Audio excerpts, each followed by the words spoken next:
21শে ফেব্রুয়ারি যারা করেছে এটা ভুল করেছে। 21শে ফেব্রুয়ারি থাকতে পারবে না, এখানে 8 ফাল্গুন থাকতে হবে। ফাল্গুন মাসকে ভাষা মাস স্বীকৃতি দিতে হবে, ফেব্রুয়ারি মাসকে নয়। এদেশে একটি জাতীয় ভাষানীতি ঘোষণা বাস্তবায়ন হতে হবে এবং প্রতি বছর যে 21শে ফেব্রুয়ারি আমরা যে বলি, এই দিনটা 21শে ফেব্রুয়ারি হবে না, এখানে হলো বাংলা ভাষা দিবস হবে। এই দেশে একটি জাতীয় ভাষানীতি ঘোষণা ও বাস্তবায়ন চাই। আমরা 21 চাই না, আমরা চাই যে প্রতি বছর এটা 8 ফাল্গুন প্রতিষ্ঠিত হোক। 21 তো আমাদের কোনো শব্দ না, 21 হলো একটা ইংরেজি শব্দ, এটা থাকতে পারে না।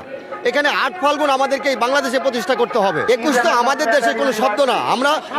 আমরা কেবল বাংলা ভাষার জন্য যেহেতু আমরা জীবন দিয়ে এই ভাষা পেয়েছি, তাহলে তো এটা মূল বিষয়টা হলো ওই দিনটা 8 ফাল্গুন, ওই দিনটা। তাই 8 ফাল্গুনই থাকতে হবে, এখানে 21 থাকতে পারবে না। 21শে ফেব্রুয়ারি থাকতে পারবে না, এখানে 8 ফাল্গুন থাকতে হবে। 21শে ফেব্রুয়ারি যারা করেছে এটা ভুল করেছে। এখানে প্রথম থেকেই আপনি 8 ফাল্গুনটা আমাদের করার দরকার ছিল, কিন্তু এটা এই দেশে হয় নাই। এটা আমরা এই প্রজন্ম আমরা বলছি যে এটা ভুল আছে, এখানে সংশোধন হওয়ার দরকার। তারা বাংলা ভাষা নিয়ে কাজ করছে, তাদের কাছে আহ্বান করবো যে আপনারা 21 নামক যে শব্দটা এটা মুছে ফেলুন, আপনারা এখানে 8 ফাল্গুন সংযুক্ত করুন, এই আহ্বান করবো আমরা বাংলা ভাষা পরিষদ। দৈনিক সময়ের ডাক অনলাইন মাল্টিমিডিয়া।